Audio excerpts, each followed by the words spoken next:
Hi, KD. How are you? Welcome to Cambridge Veritas. Thank you, Krish. Thank you so much. I'm pretty excited today. Thank you. So am I. So we were just chatting for our family that's watching us right now. We were just chatting about our weekend plan and how sometimes it just gets really, really hectic. But today we are here to get to know our friend and an international coach and trainer, Kanwaldeep Kang. And there was another last name to it as well, right? Kanwaldeep Bajwa Kang. Bajwa. Oh, there was Yes. another Bajwa Khan as well. Yeah, the thing is that I'm using, I'm not, losing my roots. So my roots are Bajwas, married into a Kang. That way. I see. I see. I see. That's lovely. So, Yes. for those of you watching who are new to our roundtable with Krish, welcoming everybody, I would like to take this opportunity to say that we're doing a roundtable after a long time. And I'm just really excited and filled with humility that we have Katie, who's taken out her precious time for us today to talk about her experience. And la di la di la, we'll get to know about it today. So let's get started with the first question for our wonderful Katie. Could you tell us a little bit about yourself? Yes, Krish. First of all, thank you so much for inviting me here. I'm privileged and blessed too. And had an amazing time with you for last 1 month. Had a ball. Thank you so much. Learned so many new things, and I'm glad I learned. Yes. So, Krish, if I really need to start about myself, I come from an army background, and that has to play a major role in whatever I am today. Thanks to my dad's transferable jobs and wherever he used to get posted, I learned a lot from the cultures and traditions all across India. And that has shaped me as a person, what I am today. So, I am a certified coach, trainer, started off humbly way back in 2005, started part time, but never looked back after that. And formally, I've done my master's in business administration from Symbiosis Institute of Management Studies, Pune. Always wanted to be in the corporates, but little deviation, but I'm glad I did that. Yeah. And very, yes, please. Sorry, but I think you do a lot of corporate trainings nonetheless, right? So I've been very fortunate enough, met the right people at the right places. Hmm. And I started off with a very, very small company, the startup, but I started with them. I was the first one. It was Bodhi Sutra. Okay. So Anupama and Prashant, they are very, very close to me, and I'm still in touch with them. So Uh-huh. because of that, and that collaboration gave me lots and lots of opportunities, like in KPMG, then I got it in Asian Paints, Hindustan Unilever Limited, ITC Limited, IIM Udaipur, to name a few. Fantastic. Always been a part of them. It's been 15 years still, keep picking up on and off trainings with them. And I'm a freelancer by choice, Krish. Mhm. I love to work with different organizations and different companies so that I get that kind of experience. That's right. And I moved on from Bodhi. I kept working with KPMG. Then I worked with Cognizant. Then Oh, slowly, I worked with Able Jobs, another company where I was an interview specialist. So I've donned many hats, I would say. So that's I lovely. started off as a trainer, as a business communication trainer. Slowly down the way, I became an interview specialist. Then slowly, I also turned on to be a posh trainer. That's lovely. Got a lovely opportunity from Herky, another very good company to work with. It's an online women platform. They Mhm. gave me a lot of opportunities to work as a sales trainer, Oh, as wow. an HR trainer, and now I've put up this voice and accent. So gaining lots and lots of experiences working with different organizations and colleges like Ford School of Management and Fantastic. Manipal University, Chitkara University, to name a few. Yes, Actually, I been a feel like calling you, sorry to cut you short, I feel like calling you an edupreneur. You've just been doing a lot of freelance work, and which is great. I think a lot of corporate houses today require the right trainings and the right trainers as well, uh, yes. which is not only content driven, but also that, that change driven that all of us are looking for. All right, Yes. thank you so much. Uh, and I just also wanted to make this comment that there has to be somebody who believes in us, yeah, entrusts their trust in us. That sort of Yes. drives the real, gives the direction to the vision. All right, let's talk about the training. So my second question is, could you talk about what was your biggest aha moment during the masterclass? Uh, it, uh, session was amazing. Each and every moment was special.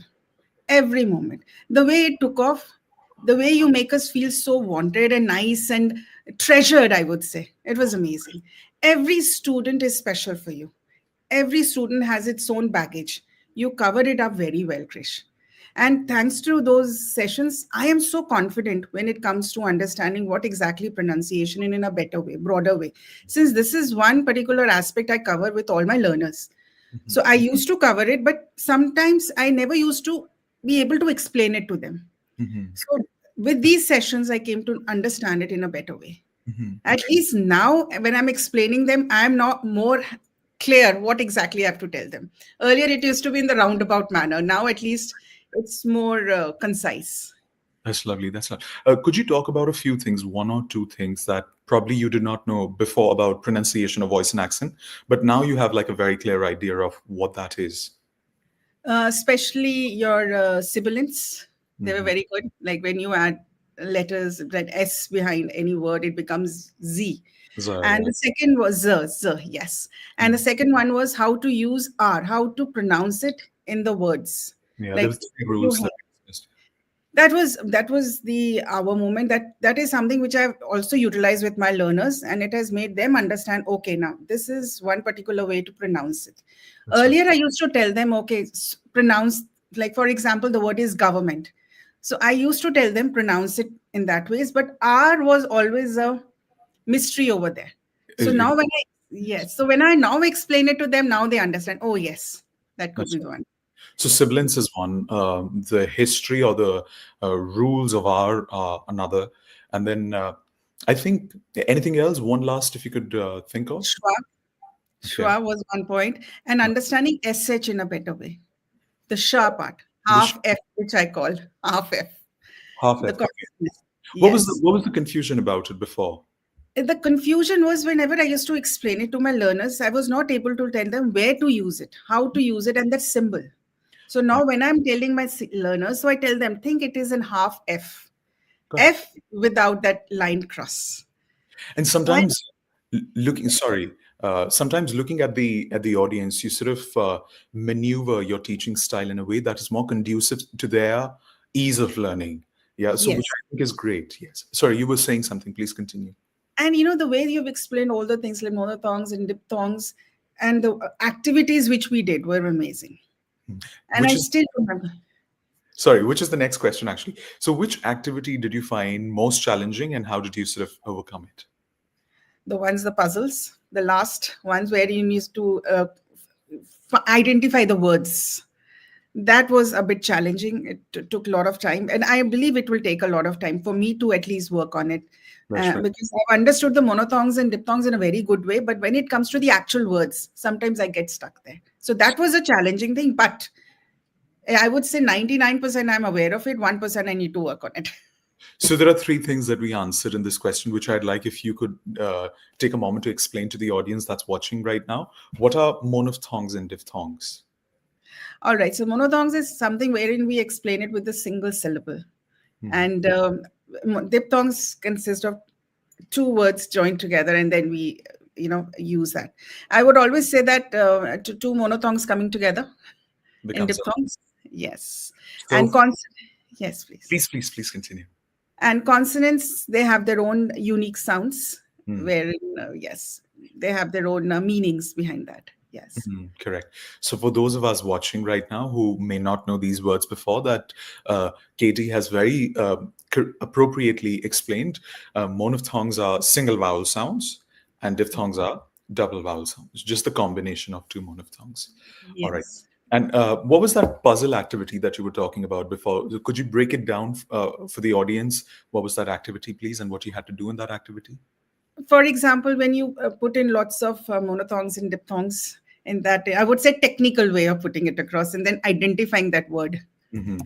For Hmm. example, the word would be mechanic, for example, but it is written in the form of proper sounds like monothongs and diphthongs and that and consonants, a combination of all three. So sometimes it takes time to understand that yet. But yes, I would say the first time when I did that activity, it was more challenging. But as we have done so many activities across the month, it has become actually a ritual now. So it's easier. Like yesterday when we did that activity, it didn't take much time. Mhm. Quickly we were able to find the words. That's right. So you're talking about this activity, right? No, the one which we did last time, the crosswords that find the words. So it wasn't this activity. All No, along no, I no. was thinking that it was this. This particular thing is absolutely clear. The one Okay. which we did yesterday, the last activity, finding the words. Ah, that's right. I think we had done a similar activity like that before as well. Remember during the classes? I think Exactly. Yes, you're yes. talking about this one, right? Yes, this one. Hmm. So basically, in this activity, you have to find different words. That all of these words are written phonetically, and you have to find the Yes. words. Yeah. Uh, I think these were 13 food items that we had to find. So this is hamburger, Yeah. right? All of those things. Good, good, lovely, lovely. So we'll take this off the screen now. Lovely. Yesterday we were doing jobs, right? Looking for occupations of all the people out there. Cook, mechanic, painter, vet. So that was interesting. That took less time what I took first time. Oh, that's lovely. That's lovely. I think these are two very interesting games. So we also call them 13 food items and 13 jobs. Uh, 13 as you find them. All right, Yes. lovely. So my next question is, how have you been able to apply what you've learned in your professional life so far? I know it's a very short span of time because you've just completed the course yesterday, and today we're talking. So, nonetheless, if you could just elucidate and shed some light on it. So, Krish, my online sessions and my other sessions are still going on along with this course. So, Mhm, whatever I used to learn, for example, the pronunciation rules for R, sibilants, mhm, especially related to SH, mhm, that I have started utilizing that in my sessions, and it is a huge success out there. mhm, They are able to understand. Also, one very important aspect, the stress points, the mhm, nouns and the verbs. mhm, For example, how do we pronounce the word address and address? So mhm, that has been one particular rule which I'm applying in my sessions, and the learners are understanding it mhm. very well. And they're practicing that too. I can see that twinkle in their eyes when I tell them. So then they realize, oh, this we didn't know. So that has given us more clarity. So, can we give our audience one example of such word? Anything that comes to your mind, please? For example, if we talk about the word address, now Okay. address, when we are giving, when you're asking somebody for a house address, and Mm, it's a address here comes out to be a noun, so we mm, stress on the first three words, address. And okay. supposedly we need to give a speech or talk to someone, it becomes an action. That's a verb. So we said address. So we stress on the RESS. So the first one is a noun. It's a name of something for the audience that's watching. When a word is a name of something or is a noun, we always stress on the first syllable. So we say address. But Address. when it is a verb, so verb as in it is an action, so that means you're talking to someone, it becomes Address. it becomes address. All right. So when it comes to the pronunciation of it, it would look like just one sec, please. So the first one would look like, how would we say the first one? The address, the one we are, stressing upon the first three letters. That's right. So it would be address in the first Yes, one. And the second one would be RESS, address. address. Absolutely. Yes. Wonderful example. Thank you for giving this example. Similarly, so sorry, I was showing the wrong screen. This is the screen that I wanted to show. So all right, cool. And similarly, we got a list of like a lot of words where Yeah, this yes. happens, where this No, comes. this is actually a very, I would say it's a very interesting rule in order to explain them the stress. How can we stress on words? Because Hmm. this is something which we keep telling each, the concept is very, very important for all the learners. And Hmm. we keep telling them, okay, stress on this word. This has given us more clarity actually. That's right. That how we need to stress upon the words. What exactly you need to tell the audience. That's right. That's Yeah. right. Perfect. Lovely. Thank you so much. So let's talk about this. Do you have like a fun before and after story that sort of highlights the transformation that you've probably gone through personally uh, during the voice and accent training?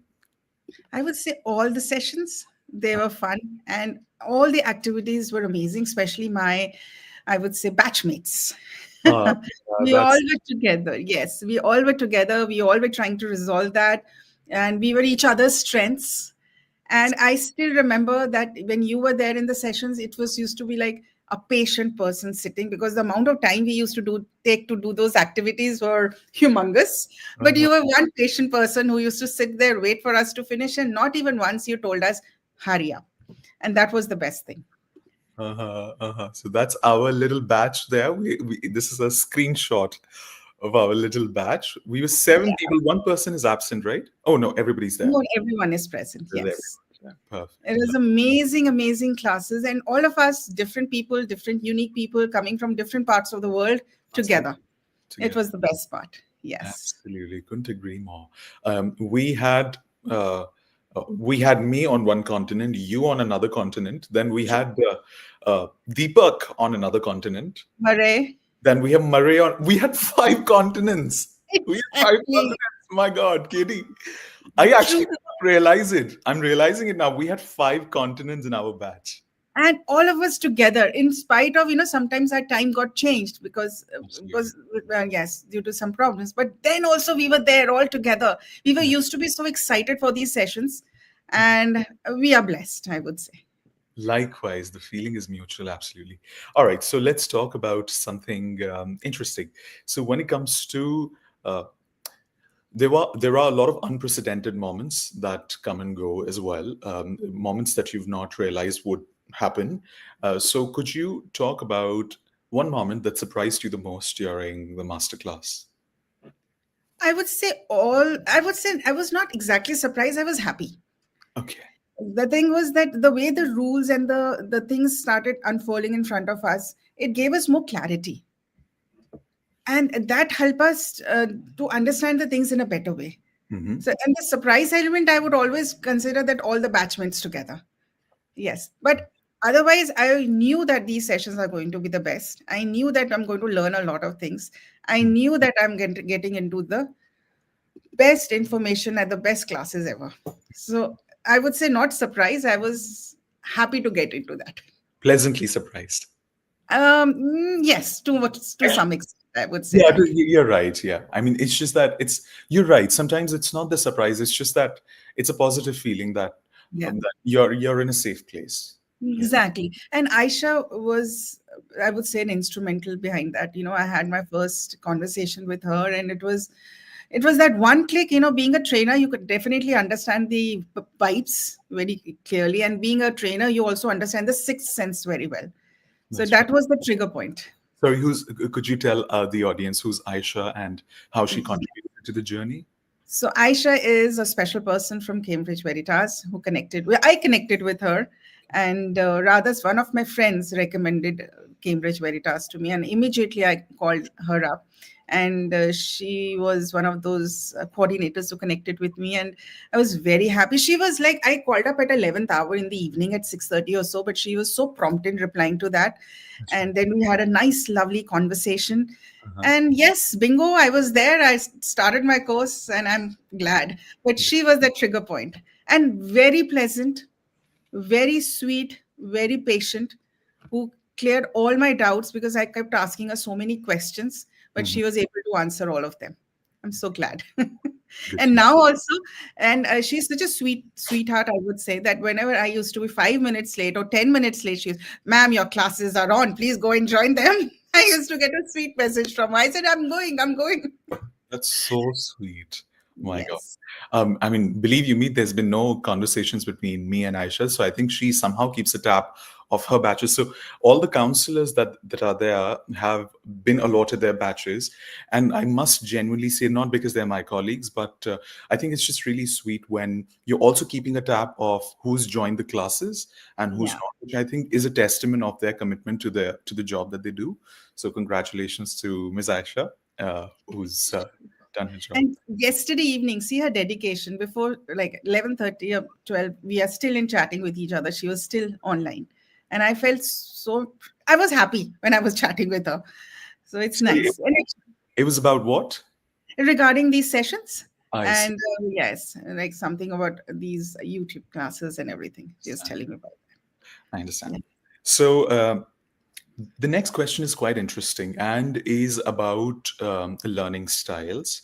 Now, Yeah. you're a very experienced trainer. So, this question really, I mean, your answer would really help our audience understand it in a much deeper manner. So, the question is because we all have a different learning style. For those people who do not know different learning styles, one could be an auditory learner, one could be a visual learner, one could be a kinesthetic learner, etc., etc. Which aspect of the teaching approach or the learning approach worked best for you, or generally works best for you, or has worked best for you during the training? This particular training, which Yes, you. or in general as well. You could talk about both. So, Krish, the most important thing I always feel is that be a lazy trainer. Make the audience feel, make the learners feel special. Hmm. And yes, I always carry the PowerPoint presentations and all the teaching methodologies and the the aids and visuals every time with me. But I always believe it is the engagement which is very important. Hmm. There are a lot of learners who out there are hesitant and shy. That's So right. you have to make sure that you give them such an environment that they feel comfortable in that. Hmm. So the most important is make them speak, give them that background, give them that environment where they can tell about themselves. And I Hmm. always believe that engagement is the most important part of every training. You can be XYZ, you can have n number of years of training. It's if you're not able to connect with the audience, rather learners, then your trainings and your teachings would be incomplete. So it So, is very important to make sure that you make them feel special, make so them feel wanted, make them feel motivated. beautiful. Because there are many XYZ reasons out there. They might be shy, they don't want to come across, they feel that hesitant what people will say about them. And other they carry a lot of baggages. So for me as a trainer, I always believe carrying my visual aids, I show them the presentations everywhere, but I also make sure that I speak with them because there are always two kind of learners. One who Hmm. wants to listen, wants to get more engaged, the Hmm. ones who reads that. So I take a combination of everything and try to make it more engaging. So the most important approach is dil se. Love Yes. it. That's your Pa- tagline, by the way. Yes, they'll say. yeah. And the josh, Yeah. passion. And we should be ready with the objective why we are doing that. Hmm. We are not chatbots. No, not chatbots. Yes, true. So true. Beautifully put. Whilst you were giving this example, I started thinking about a teacher that I used to have. I used to have a subject called Individuals and Societies, which is also called SST, Social Studies. So Yeah. in my school, they used to call it Individuals and Societies. Um, so I used to have a teacher, Mr. Bhushan. Mr. Bhushan had this unwanted or unexplained trust in me. So I would always score the highest in his class. Otherwise, I was a very mediocre student. So when you actually think like a teacher, you actually are able to relate to experiences where you understand that soft Yes. skills are so important for a trainer and for a teacher. It's much beyond technical skills that help students actually connect with you, which is what you mentioned so wisely. I think it's just short of amazing when teachers are able to make students comfortable and wanted in class, like you said. I loved your answer. Very important, Krish. And I'm so glad, I'm so blessed that I must have taught many learners throughout my 18 and a half years of journey. Hmm. It's going to be 19 next year. Hmm. I'm still in touch with all my students. Oh. They are in 2005. And one fine day, or some other day, I still keep getting messages from them, and it's like a pleasant thing. Oh, so there was this guy he was my IELTS student, so I'm a certified IELTS trainer too. So he sent me a message from Canada after 3 years. Ma'am, how are you? So I Oh. felt so nice. I said, cool. So those kind of small, warm messages which I keep getting from my students make me feel motivated. And yes, I think I'm going in the right direction. It makes you feel that the purpose of your presence in the classroom gets fulfilled when Exactly. uh, Yes. I feel blessed with that's that. true. That's true. All right. So let's move to the next question. So if you could go back in time and give yourself a piece of advice before starting the voice and accent training, what would you tell yourself or anybody watching right now? Yes. I would say to all the trainers, I would say to everyone that pronunciation is very important. The clarity is very important before we start utilizing that word and pronouncing that word. Secondly, yes, we need to be aware of that audience needs more clarity. more understanding what exactly we are trying to say. What happens, Krish, that whenever we are speaking, sometimes because of the pronunciation, half of the information and the content, what we are saying gets mixed up. For example, the word is integrity. I somehow don't wonder how did this word come up when the word is integrity. So whenever we say such words, and for example, we are saying opportunities, opportunities. So there are so many pronunciations and so many clarity that is needed when we speak, that when we do not concentrate on these things, then the other person might get confused. And secondly, pronunciation is the most important aspect. The Hmm. accent can be different, but pronunciations remain the same. Absolutely. So beautiful. Absolutely. And it is very important, especially for the leaderships also, when they are going higher ups. It's very important that how they tell the audience in a better way. They Hmm. should be utilizing the pronunciations in a better way, what they want to enunciate. Hmm. So those things are very, very important, I feel. True. And before I joined this course, I will always tell you one thing, that I always wanted to do this course because for better clarity. As Hmm. a trainer, I could feel that whenever I used to tell my learners about all these things, somewhere down the line there was always a lacuna. That means not able to explain them what. So there used to be a little bit of doubt on that. So while having these sessions, it cleared a lot of doubts, Hmm. Correct. especially the technical parts, that Hmm. how it is pronounced, what all things we have to keep in mind, especially the word did you Hmm. and the state of the linking words, Hmm. how we link the words, that it's not necessary that we have to pronounce all the words. That's It right. has to be sometimes half word and then we link it. That's So right. many things have been cleared, and that was something, the clarity part, and to know, understand the pronunciation is in a better way from close quarters, to be more fluent, was one my objective to come for these sessions. Good. Thank you. Thank you so much. Quite interesting. And for those of us watching right now, the audience, who may be quite hesitant about their, the ability to improve their accent, will they be able to do it? No, etc., etc. What piece of encouragement would you offer them, Katie? The most important, come with an open book, learn. Don't be resistant to learnings. Because all the time when we learn a lot of new things, we'll also know that yes, it opens a lot of opportunities and windows for you yourself too. So we have to learn at one point of time many things, unlearn, I'm sorry, and learn a lot of things. So come with an open mind, learn and imbibe that. It will change your life altogether. True. And yes, accent may or maybe what, it's sometimes American accent, sometimes British accent, but the pronunciations have to be proper. And the Because pronunciations have to be based on. pronunciation has to be based on, I didn't get that question, Krish. The pronunciation is all. Everything comes from phonology, which is the phoneme. Yes, Yeah, the phonemes. sound system, the Yeah. 44 sounds that we have. Yes, true that. Absolutely. I completely agree with that. So and also tell my learners that every word, whatever is in English, whatever we learn, they have a special way of pronouncing it. And Absolutely. try not to pronounce every word together. There is always a stress upon the words and the letters and how you pronounce them. For True. example, the word is pronunciation. And most of my learners, they say it mouthful. And there the pronunciation goes for a toss. Yeah, absolutely. I think I'm not sure. I could be completely wrong here, but I've seen that because some of the mother tongue that we have in India or in Asian countries is quite flat in nature. It doesn't have that rhythmic pattern to it that there is in India. So I think that mother tongue influence that is something that sort of gets transferred to English as well, which is something that as trainers we should lay a little bit of stress on when we teach in class. Yes, and I do that a lot. Hmm. We do a lot of reading practices. We Hmm. do a lot of role plays where I tell them, okay, fine, what do you want to tell the audience in that?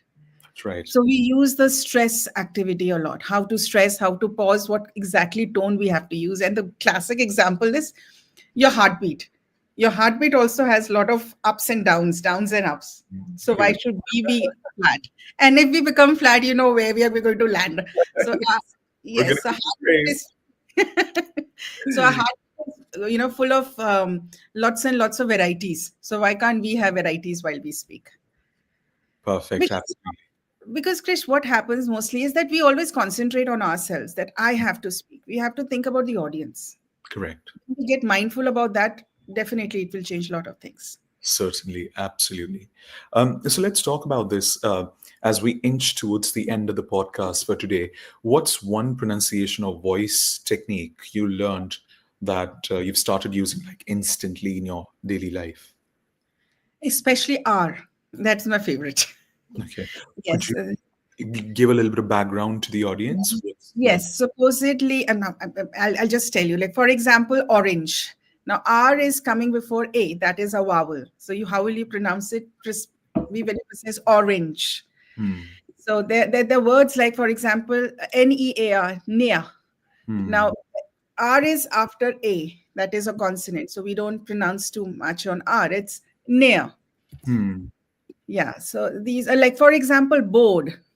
Hmm. BOARD. Now, R is before a consonant. So R is not pronounced board. Hmm. Because, this is one of the most important pronunciation, the R Hmm. letter.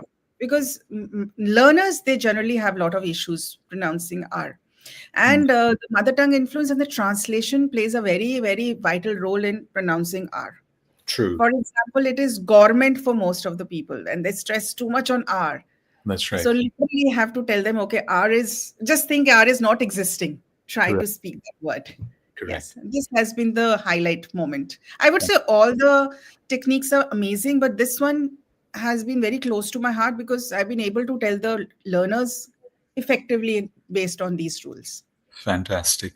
I still remember, many, many years ago, uh, we had one student who had cleared IES exams and he was there with us. And uh, so this student had come and he just, before his proper training started as an administrative officer, he wanted to work on his accent to sort of polish it and get better. And it was one of the most, I mean, as a trainer as well, transformative moments where you were able to uh, clearly explain the rule and be able to contribute to somebody's higher purpose that they are sort of going to partake on. Yeah. So which I think is great, and you've actually very clearly explained the rule. R before a consonant is never pronounced. R Yes. to in the end of the word is never pronounced.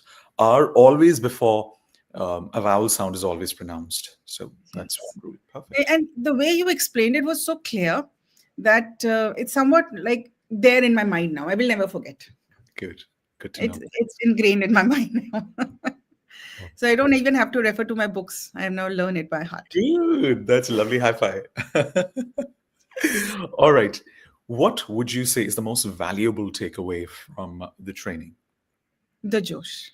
You were always there smiling. First of all, Mr. Krish, thank you so much for being our coach and trainer. Loved that energy, loved that passion towards this particular. I would say to each and every aspect, the way you taught us, amazing. Thank you. And secondly, all of us, like especially my batchmates, we were all there trying to learn new things, trying to imbibe those things, and very happy to learn also. True. Yes. And the best thing is the unity. The The unity. best thing is content. The best thing is the activities. Everything as a package, amazing. Loved it. Good. So, did your friends and family notice any changes in your speech, or was there any reaction from students or anybody at all? Like Deepak was mentioning one example, right? He was talking about science Science, and yes. water and water. Water. Yes, that is something. So I would say my daughter, she picked up a lot of things like when we both discuss a lot of pronunciations and we keep practicing that. So she says, "Ma, you are definitely trying to change the way you're pronouncing the words. It's good."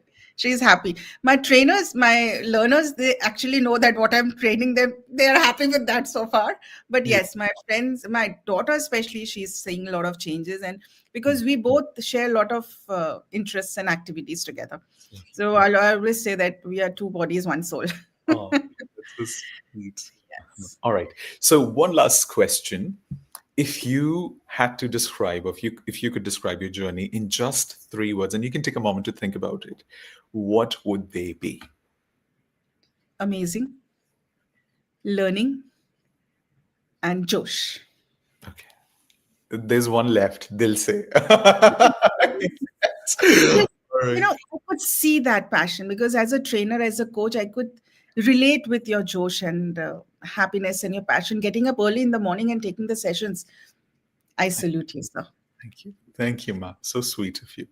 All right. So, for thank you so much for joining us in this Pleasure is all mine. VNA training podcast with me. Um, I was personally very inspired with your commitment to learning. Uh, we have students who've been trainers and experts for as over as 2 decades and 3 decades, but their yearning for learning never stops, and you're a testament to that very example. So, congratulations to you, and thank you for continuously inspiring trainers like myself to uh, go on to want to keep on improving one's own self, which is so important. This year, I learned Adobe.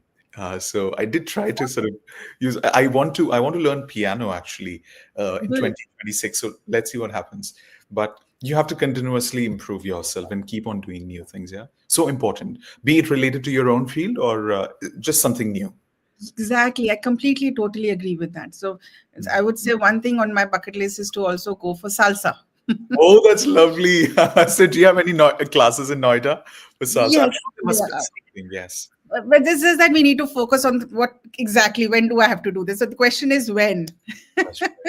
Just being able to take some time out of it really helps. Exactly. But Perfect. this, yes, but let's also be consistent. That is also something on my skill set. I just need to focus on being more consistent because I am, but I want to ye dil mange more. Yeah, Dilma. Absolutely. Couldn't agree more. Thank you so much for joining us on this podcast. And I look forward to getting in touch with you and seeing you soon again.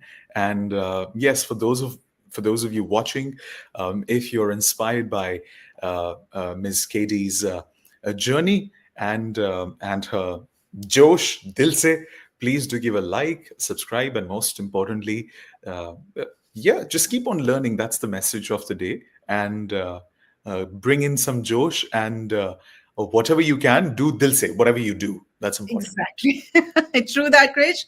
Pleasure to connect with you. Pleasure to be in touch with you.